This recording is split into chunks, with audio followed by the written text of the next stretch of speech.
தமிழகத்துக்கு மிகப்பெரிய இழப்பு தான். 98 வயது வரையில பணியாற்றி கொண்டே இருந்தார். களத்தில் இருந்துகிட்டு தான் இருந்தார். தன் வாழ்நாளெல்லாம் போராடிய அவர் கடைசியில் 2 நாளா மருத்துவ மனையில் போராட வேண்டி இருந்ததுன்றது ரொம்ப வருத்தம் அளிக்கும் செய்தி.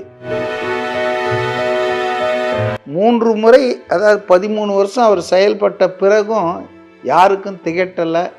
யாருக்கும் அவர் மாறினா நல்லா இருக்குமே, புதுசாக ஒரு ஆள் வந்தார், அந்த மாதிரி அவர் இடத்த அன்னைக்கு இட்டு நிரப்பக்கூடிய ஆட்களே இல்லை. அவ்வளோ எளிமை, அவ்வளோ தோழமை, அவ்வளோ நேர்மை. இன்னைக்கு கம்யூனிஸ்ட் கட்சியிலே அந்த மாதிரிலாம் இருப்பாங்களான்றது எனக்கு சந்தேகம்.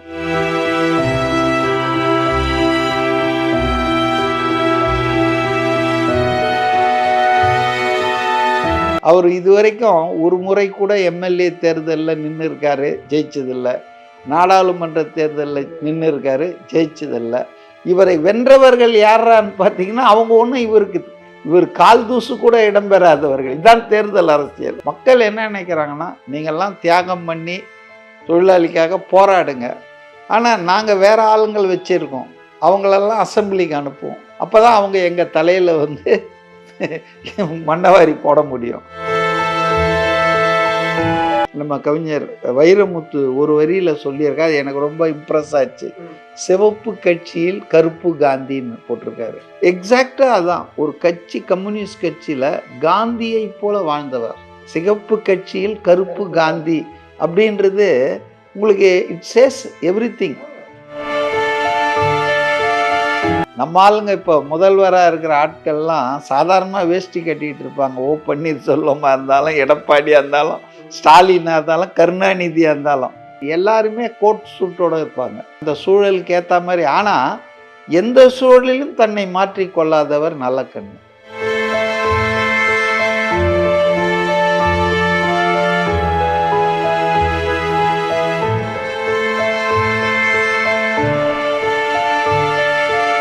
சுதந்திர போராட்டத்தில் சிறை சென்றவருக்கு ஒரு 40-45,000 ரூபாய் மாதந்தோறும் கிடைக்கும் பென்ஷன். ஆனால் இவர் இதை அப்ளை பண்ணாதானே ஒருத்தர் கிடைக்கும். ஆமாம், இவர் அப்ளை பண்ணவே இல்லை. ஏன் அப்ளை பண்ணலன்னு கேட்டால், நான் என் கடமையை செஞ்சேங்க. என் தேசம் அடிமைப்பட்டு இருந்தபோது அதுக்காக நான் போராடினேன். அதுக்கு எதுக்கு நான் ஒரு சன்மானமோ உதவியோ வாங்கணும்? அது வாங்கினா நான் செய்ததுக்கு அர்த்தம் இல்லாமல் போயிடுமே. மூவி வேர்ல்டு மீடியா நேயர்களுக்கு வணக்கம். நான் உங்கள் சதீஷ். இன்னைக்கு நம்ம கூட CK மதிவாணன் சார் தான் இருக்காங்க. வணக்கம் சார். வணக்கம். இன்னைக்கு ஒரு மிகப்பெரிய இழப்பு அப்படின்னு சொல்லலாம். நல்லக்கண்ணு ஐயாவுடைய இறப்பு. அது எந்த அளவுக்கு தமிழகத்துக்கு இழப்பு அப்படின்னு நீங்க சொல்லுங்க. தமிழகத்துக்கு மிகப்பெரிய இழப்பு தான். ஏன்னா ஒரு அரசியலில் எப்படி தூய்மையாக இருக்கணும், எப்படி மக்களோடு இருக்கணும், நேர்மையாக இருக்கணும், உண்மையாக எப்படி போராட்டங்கள் நடத்தணும், சமரசம் இல்லாமல், அப்படின்றதுக்கெல்லாம் அவர் இன்னைக்கு மறைந்துட்டார். அவர் தான் வாழும் அடையாளமாக இருந்தார். அவரை பொறுத்தவரையில் அவர் தன்னுடைய இளம் வயதிலேயே 16-17 வயசுலேயே கம்யூனிஸ்ட் கட்சியில் தன்னை இணைத்து கொண்டு அதுக்கப்புறம் அவர் திரும்பி பார்க்கவே இல்லை. மக்களுக்கான போராட்டங்கள், தேசத்தின் விடுதலைக்கான போராட்டங்கள், விவசாய தொழிலாளர்கள், இதுபோல் பாதிக்கப்பட்ட சாதி ஒடுக்கப்பட்டோர் வாழ்வு உரிமை இயக்கம் கடைசியாக அவர் தொடங்குது. ஆக தொடர்ச்சியாக ஒரு 98 வயது வரையில் நான் நினைக்கிறேன் அவர் பணியாற்றி கொண்டே இருந்தார். களத்தில் இருந்துகிட்டு தான் இருந்தார். அவர் உடல் ஓரளவுக்கு தளர்ந்து அவரால் பழைய மாதிரி செயல்பட முடியலன பிறகு தான் அவர் கொஞ்சம் செயல்பாட்டை கொஞ்சம் குறைச்சிக்கிட்டாரு. ஆக தன் வாழ்நாளெல்லாம் போராடிய அவர் கடைசியில் 2 நாளாக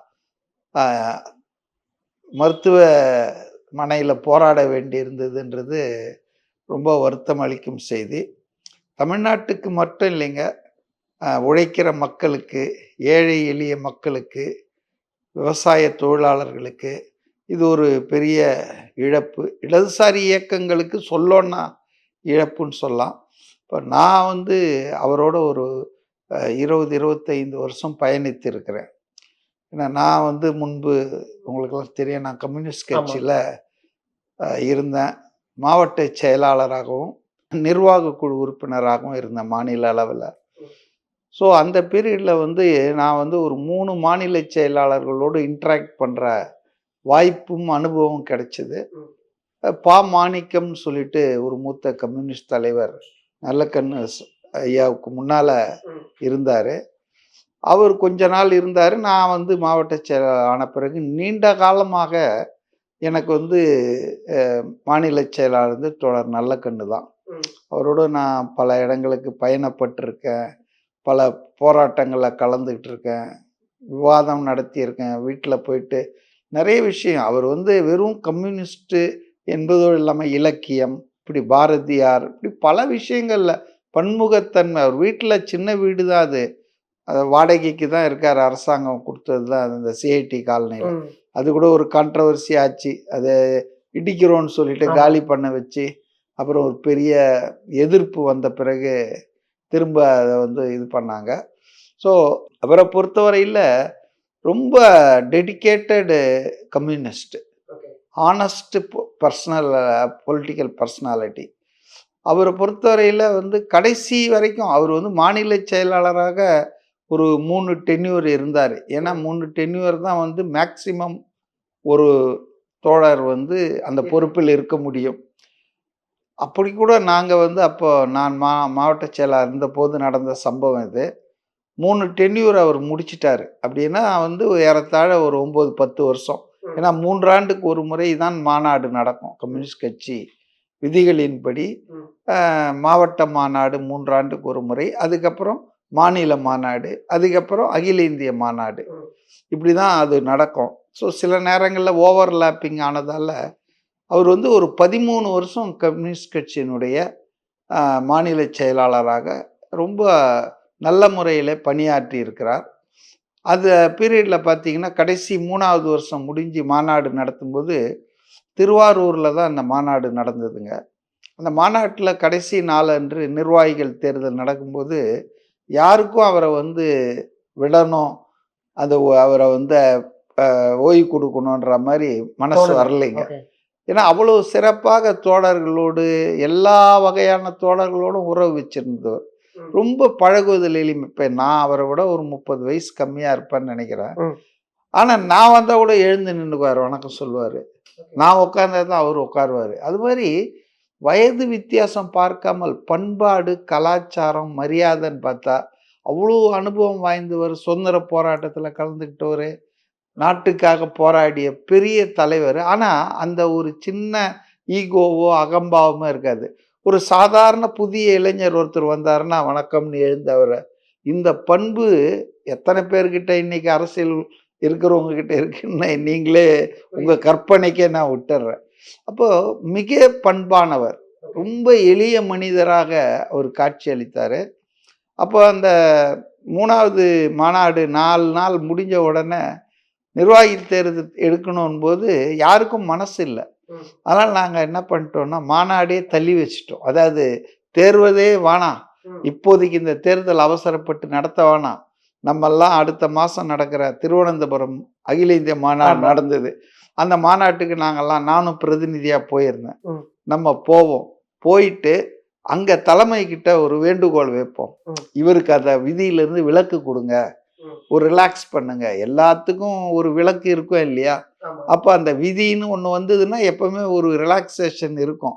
அதனால நம்ம கேட்போம் அப்படின்னு சொல்லி அதுவரையில் இந்த தேர்தலை நடத்த வேணாம், நம்ம போய் கேட்டுட்டு அவங்க ஒத்துக்கிட்டாங்கன்னா இவரையே 4வது முறை தேர்ந்தெடுக்கலாம் இல்லையா அப்படின்ற. அதுலேருந்து என்ன தெரியுதுன்னா 3 முறை, அதாவது 13 வருஷம் அவர் செயல்பட்ட பிறகும் யாருக்கும் திகட்டலை, யாருக்கும் அவர் வந்து மாறினா நல்லா இருக்குமே, புதுசாக ஒரு ஆள் வந்தார், அந்த மாதிரி அவர் இடத்த அன்னைக்கு வந்து இட்டு நிரப்பக்கூடிய ஆட்களே இல்லை. அவ்வளோ எளிமை, அவ்வளோ தோழமை, அவ்வளோ நேர்மை. இன்னைக்கு கம்யூனிஸ்ட் கட்சியிலே வந்து அந்த மாதிரிலாம் இருப்பாங்களான்றது எனக்கு சந்தேகம். நான் யாரையும் சொல்ல முடியாது. ஆனால் அவர் மாதிரி ஒரு தோழரை, ஒரு கம்யூனிஸ்டை, ஒரு போராளியை நம்ம பார்க்கறது ரொம்ப அரிது. அந்த வகையில் தமிழ்நாட்டுக்கும் தமிழ்நாட்டு இடதுசாரி இயக்கங்களுக்கும் இது ஒரு மிகப்பெரிய இழப்பு. இழப்புன்னு தான் நான் நினைக்கிறேன். புரியுது. ஆனா எல்லாத்துக்கும் ஒரு வயசுன்னு ஒண்ணு இருக்கு இல்லைங்களா? இயற்கையே நம்ம எவ்வளவுதான் விஞ்ஞான முன்னேற்றம் வந்தாலும் இப்ப 101 வயசுங்க அவருக்கு. 1924ல பிறந்தவர். ஆமா. அதனால வந்துங்க அவர பொறுத்தவரையில ரொம்ப பதவி, பகட்டு இதுக்கெல்லாம் என்னைக்குமே ஆசைப்படாத ஆளு. 2 விஷயம் சொல்லலாம்னு நினைக்கிறேன். இத நான் முடிச்சிடுறேன். அப்ப நாங்கெல்லாம் திருவனந்தபுரம் போனோம். திருவனந்தபுரம் அகில இந்திய மாநாட்டுல கலந்துக்கிட்டு, அப்போ கட்சியின் பொதுச் செயலாளரா ஏபி பரதன் இருந்தாரு. ம். ரொம்ப மூத்த தோழர். மிகப்பெரிய அவரும் சுதந்திர போராட்டத்தெல்லாம் கலந்து கொண்ட மிகப்பெரிய அறிவாளி, சிந்தனையாளர். ம். அவருகிட்ட நாங்கெல்லாம் போய் கேட்டோம். அவர் எங்கள வந்து ரொம்ப ஒரு குறும்பா பார்த்துட்டு, எனக்கு தெரியாதா நல்லக்கண்ணுவ பத்தி? சட்டம் எல்லாருக்கும் ஒண்ணுதான்.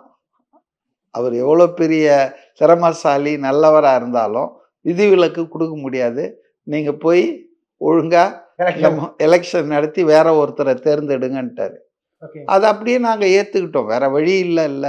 அதனால ஏத்துக்கிட்டோம். ஆனா we attempted to continue. ம். தோழர் நல்லக்கண் அவர்களே 4வது முறை மாநில செயலாளராக இருக்கணும்னு நாங்க முயற்சி பண்ணோம். ம். ம். ஆனா எங்க முயற்சி வெற்றி பெறல. புரியுது. அத வந்து அவரு வந்து கட்சி முடிவுக்கு கட்டுப்பட்டவர். கட்சி என்ன சொல்லுதோ அதான் செய்வார் அவரு. ம். அதனால இது ஒரு அவருடைய எளிமையா சார். எளிமைக்கும், அவருக்கு கட்சியில இருந்த அபிமானம், பொதுமக்கள் கிட்ட மிகப்பெரிய அளவுக்கு அபிமானம் இருந்ததுங்க. அதாவது அவருக்கு இருந்த அந்த செல்வாக்கு, அவர் மரியாதை கட்சிக்கு இருந்ததானா? இல்ல. அத நான் சொல்லுவேன். தமிழகத்துல. தமிழகத்துல. கட்சியினுடைய வீரியம், செல்வாக்கை மீறிய ஒரு செல்வாக்கு. செல்வாக்கு மக்களிடத்த நல்லக்கண்ணுக்கு. அவருன்னா ரைட் நல்லக்கண்ணுன்னா கரெக்டா தான் இருப்பாரு. அப்படின்ற மாதிரி அவர் வந்து மிகப்பெரிய அளவுக்கு வந்து மக்களால் மதிக்கப்பட்டார் தமிழ்நாட்டுலன்றது. ஆனா அது வந்து ரிஃப்ளெக்ட் ஆகல மக்கள் அந்த புரியுது. வாக்கு தேர்தல் அரசியல்ல. ஆமா. அவர் இதுவரைக்கும் ஒரு முறை கூட எம்எல்ஏ தேர்தல்ல நின்னு இருக்காரு, ஜெயிச்சதில்ல. நாடாளுமன்ற தேர்தல்ல நின்னு இருக்காரு, ஜெயிச்சதில்ல. இவரை வென்றவர்கள் யாரான்னு பார்த்தீங்கன்னா, அவங்க ஒண்ணும் இவர் கால் தூசு கூட இடம்பெறாதவர்கள். இதான் தேர்தல் அரசியல். புரியுது. அப்போ ஸ்ரீவைகுண்டத்துல அவரு சட்டமன்ற தேர்தல்ல போட்டியிட்டாரு. அது அவருடைய சொந்த ஊரு. சொந்த ஊர் மட்டும் இல்ல. அங்க வந்து அந்த கனிம வளம், ஆற்று மணல்லாம் வந்து கொள்ளையடிக்கிறார்கள். இயற்கை வளங்கள் கொள்ளை போகுதுன்னு மக்களை திரட்டி போராடவும் செஞ்சாரு. உயர் நீதிமன்றத்துல வழக்கு தொடுத்தார். சட்ட போராட்டத்தையும் நடத்தினாரு. இந்த சூழ்நிலையில தான் அங்க ஒரு தேர்தல் வருது, சட்டமன்ற தேர்தல், இடைத்தேர்தல் நான் நினைக்கிறேன். அதுல அவரை கட்சி நிறுத்துது. சொந்த ஊராட்சி இவ்வளவு பெரிய செல்வாக்கு இருக்கேன்னு. ஆனால் அவரால் அங்க வெற்றி பெற மக்கள் அவரை தேர்ந்தெடுக்கவில்லை. மக்கள் என்ன நினைக்கிறாங்கன்னா, நீங்கெல்லாம் தியாகம் பண்ணி தொழிலாளிக்காக போராடுங்க. ஆனா நாங்க வேற ஆளுங்கள் வச்சிருக்கோம். அவங்களெல்லாம் அசெம்பிளிக்கு அனுப்புவோம். ஓகே. அப்பதான் அவங்க எங்க தலையில வந்து மண்ணவாரி போட முடியும். புரியுது. ஆக அசெம்பிளியில அந்த மாதிரி ஒரு முறை எனக்கு நினைவு இருக்கு.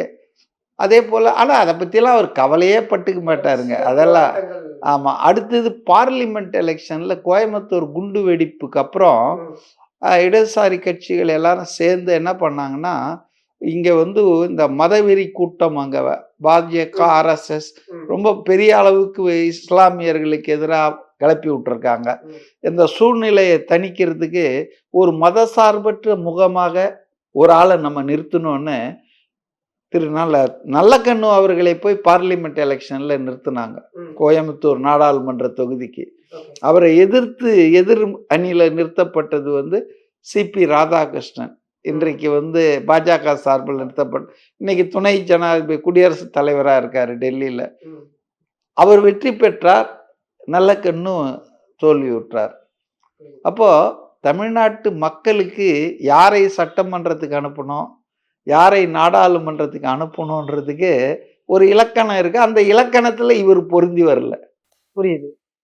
புரியுது. இல்ல இவரோட இலக்கணம் அந்த இதுக்கு செட் ஆகும். ஆமா. அப்போ இதுக்கு யாரு காரணம், யார் பொறுப்பு எடுத்துக்கணும்னா தமிழ்நாடு மக்கள் தான். ஒரு நல்ல தியாக தலைவரை, ஒரு மக்களுக்காக தன் வாழ்நாளை அர்ப்பணித்தவரை அவருக்கு உரிய கௌரவம் கொடுக்கறதுக்கு வந்துட்டு மக்கள் தவறி விட்டார்கள். மக்கள் மறந்துட்டாங்க நல்லக்கண்ணை. அப்படி இல்ல மறக்கலாம் இல்ல. அதாவது என்னன்னா இப்படி ஒரு தலைவர் இருக்கார் அப்படிங்கிறத வந்து இப்ப இருக்கக்கூடிய ஜெனரேஷனுக்கு நம்ம கொண்டு போய் சேர்க்கலையோ? மேபி அது ஒரு காரணமா இருக்கலாம். ஆனா இன்னைக்கு வந்துங்க எல்லாருக்கும் எல்லாம் தெரியாமலாம் ஒண்ணும் இல்லைங்க. இப்போ உதாரணத்துக்கு ஒண்ணு சொல்றேன். இன்னைக்கு வந்து நம்ம எத செஞ்சாலும் சர்வீஸ் சார்ஜ் போடுற காலம் இது. கன்சல்டன்சி, அட்வைஸ் குடுத்தா கூட காசு. உங்களுக்கு வந்து ஷேர் மார்க்கெட்ல எங்க முதலீடு பண்ணணும்னு சொன்னா அதுக்கு காசு. உழைக்கணும்னு இல்ல. உங்களுக்கு ஒரு யோசனை சொன்னாலே அதுக்கு ஒரு காசு வாங்குற காலம் இது. ஆனா நல்லக்கண்ணு அவர்கள் நாட்டின் விடுதலைக்காக பிரிட்டிஷ் சாம்ராஜ்யத்தை எதிர்த்து போராடி ஜெயிலுக்கு போயிருக்காரு பல ஆண்டு காலம். அந்த ஜெயிலுக்கு போனவங்க எல்லாரும் சுதந்திரத்துக்கு பிறகு நம்முடைய இந்திய அரசு தியாகிகள் என்று சொல்லி அவங்களுடைய தியாகத்தை போற்றும் வகையில் பென்ஷன் கொடுத்தாங்க. அதுக்கப்புறம் மாநில அரசுகளும் கொடுக்க ஆரம்பிச்சாங்க. இருந்தாலும் மத்திய அரசு கொடுத்த தொகை தான் கணிசமானதுங்க. ஒரு 30,000 இருக்கும்னு நினைக்கிறேன். இன்னைக்கு எத்தனை இருக்குன்னு எனக்கு தெரியாது அந்த பீரியட்ல. அதே போல மாநில அரசும் குறைந்தது 10-20,000 ரூபாய் கொடுத்துட்டு இருக்காங்க. ஸோ ஆவரேஜா ஒரு ஆளுக்கு வந்து சுதந்திர போராட்டத்துல சிறை சென்றவருக்கு ஒரு 40-45,000 ரூபாய் மாதந்தோறும் கிடைக்கும் பென்ஷன், சட்டத்தின்படி, அரசின் ஆணைப்படி. ஆனா இவர் இதை அப்ளை பண்ணாதானே ஒருத்தர் கிடைக்கும். இவர் அப்ளை பண்ணவே இல்லை. ஏன் அப்ளை பண்ணலன்னு கேட்டா, நான் என் கடமையை செஞ்சேங்க. என் தேசம் அடிமைப்பட்டு இருந்த போது அதுக்காக நான் வந்து போராடினேன். என் கடமையை தானே நான் செஞ்சேன். அதுக்கு எதுக்கு நான் வந்து ஒரு சன்மானமோ உதவியோ வாங்கணும்? அது வாங்கினா நான் செய்ததுக்கு அர்த்தம் இல்லாமல் போயிடுமே அப்படின்னு சொன்னார். கொஞ்சம் யோசிச்சு பாருங்க. ஒரு 20-25 வருஷமா இந்த முறை இருக்கிறது. அவர் வந்து இந்த பணத்தை வேணான்னு வச்சுட்டார். அப்படின்னா அவர் ரொம்ப வசதியான ஆளோ, மிட்டா மிராசோ அப்படின்னா இல்லை. அவர் அரசாங்கம் கொடுக்குற வாடகையில் ஒரு வீடு, சின்ன வீட்டில் தான் அவர் இருக்கிறாரு சிஐடி காலனியில் இன்னி வரைக்கும். அதே போல் அவர் பேக்ரவுண்ட் என்னன்னு பார்த்தீங்கன்னு சொன்னால், அவங்க ஒய்ஃப் வந்து டீச்சர்னு நினைக்கிறேன். அவங்க சம்பாத்தியத்தில் தான் வண்டியே ஓடுச்சு. ஏன்னா அவர் வந்து ஃபுல் டைம் பார்ட்டி ஒர்க்கர். அவருக்கு வந்து கட்சியிலேருந்து தான் ரொம்ப மீகராக தருவாங்க. 10,000 5,000 தான் தருவாங்க கட்சியிலேருந்து.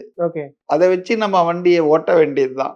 ஃபுல் டைமர்னா கட்சியின் முழு நேர ஊழியர்களுக்கு.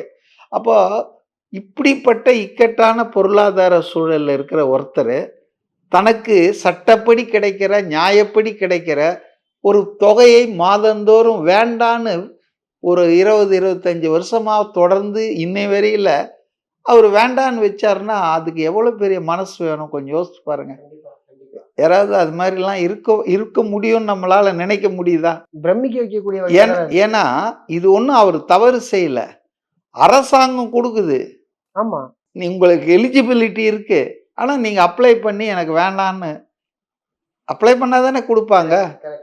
அதனால வந்து அவர்கிட்ட நான் இதை பத்தி விவாதிச்சிருக்கேன் சில நேரங்கள்ல, பயணம் பண்ணும்போது, ஒன்றா இருக்கும்போது. அப்போ வந்து அவர் சொல்லுவார், ரொம்ப ரொம்ப அதாவது பொலைட்டாக பேசுவார். ரொம்ப பொலைட்டு. அவர்கிட்ட தான் எப்படி மரியாதையாக மற்றவங்க கிட்ட பேசணும், பழகணும், யாராக இருந்தாலும் எப்படி நம்ம மரியாதை கொடுக்கணும், யாரையும் நம்ம ஒரு ஏதாவது மரியாதை குறைவாக நடத்திடக்கூடாது. எந்த வயசால் இருந்தாலும், எந்த தரத்தில் இருந்தாலும் அவங்களுக்கு விஷயம் தெரியல, நமக்கு எல்லாம் தெரிஞ்சிருக்கு, அப்படிலாம் இல்லைங்க. ரொம்ப அதாவது அவர் இப்போ நான் இந்த அஞ்சலி பார்த்துட்டு இருக்கும்போது நம்ம கவிஞர் வைரமுத்து ஒரு வரியில் சொல்லியிருக்காரு, எனக்கு ரொம்ப இம்ப்ரெஸ் ஆச்சு. சிவப்பு கட்சியில் கருப்பு காந்தின்னு போட்டிருக்காரு. உண்மையில எனக்கு ரொம்ப மனசுக்குள்ள ரொம்ப திருப்தியாக இருந்தது. எக்ஸாக்டாக அதான். ஒரு கட்சி, கம்யூனிஸ்ட் கட்சியில் காந்தியை போல வாழ்ந்தவர். இப்போ காந்தி வந்து காங்கிரஸ் கட்சிக்காரர், காங்கிரஸில் இருந்தாருன்னு வச்சிங்களேன். ஆனால் கருப்பு காந்தி என்று பல பேரை தென்னாட்டு காந்தி, எல்லை காந்திலாம் நம்ம ஆளுங்க அடிச்சு விட்டுட்டு இருக்காங்க. ஆனால் இன்னைக்கு வைரமுத்து எவ்வளோ கவிதைகள்லாம் எழுதியிருக்காரு, நம்ம ரசிச்சிருக்கிறோம் பாடலாம். ஆனால் இந்த ஒரு வரியில் என்னுடைய மனதை வந்து ரொம்ப தொட்டுட்டாரு.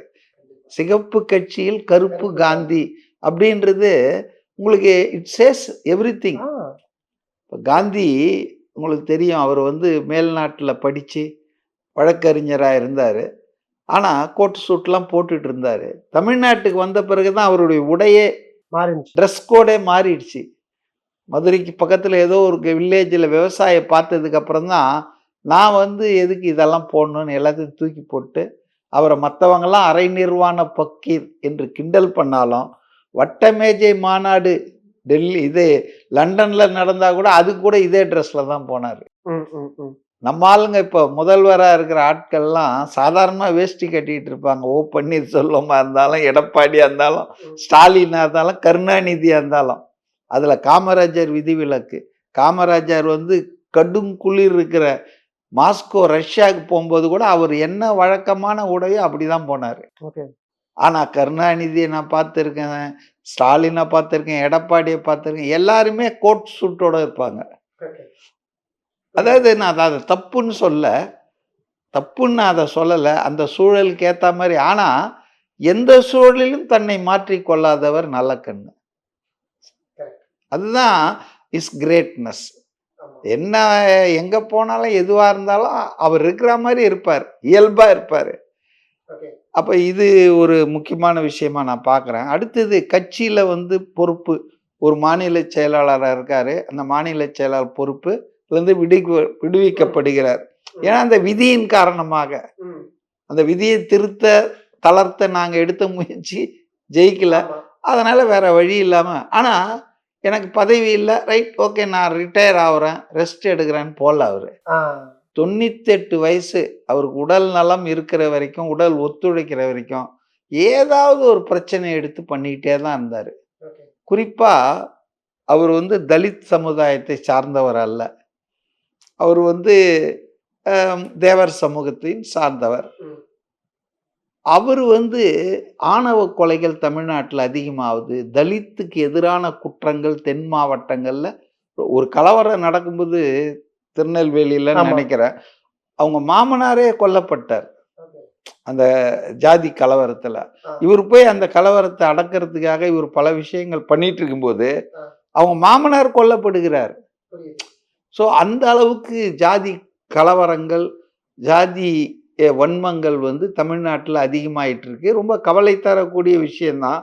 அதெல்லாம் அவர் ரொம்ப ஃபீல் பண்ணி தான் அந்த கட்சி செயலாளர் பதவி அவரை விடுவிச்ச உடனே அவர் போய் வீட்டில் ரெஸ்ட் எடுக்காம ஒடுக்கப்பட்டோர் வாழ்வுரிமை இயக்கம்னு ஒன்று தொடங்கி தலித் மக்களுக்கு எதிரான குற்றங்கள், அப்புறம் ஆணவ படுகொலைகள், சாதிய பாரபட்சங்கள், பாகுபாடுகள் தமிழ்நாட்டில் அதை குறைப்பதற்கு, ஒழிப்பதற்கு பிரச்சாரம் பண்ணுறது, ஒரு படை மாதிரி ஆட்கள் அணியை திரட்டுறதுன்னு சொல்லி தொடர்ந்து அவர் பணியாற்றிக்கிட்டே தான் இருந்தார். ஒரு நான் தலித் ஒருத்தர் இந்த காசு எடுக்கிறாரு, திருமாவளவனோ அல்லது கிருஷ்ணசாமியோனா I can understand the affinity. ஆனால் நான் தலித் ஒருத்தர் இந்த காசை எடுத்து, அதுவும் கம்யூனிஸ்ட் கட்சியில் தலைவராக இருந்தவர், இதை காசை எடுத்து ஊர் புறா போயிட்டு இருக்காரு, இதுக்காக உழைச்சிட்டு இருக்கிறாரும் போது இதெல்லாம் வந்து வேற எந்த தலைவரும் எந்த தோழரும் இதெல்லாம் அப்படி எடுக்க மாட்டாங்க, கம்யூனிஸ்ட் கட்சியிலேயே கூட. அப்போ இஸ் எ யூனிக் பர்சனாலிட்டின்னு தான் நான் நினைக்கிறேன்.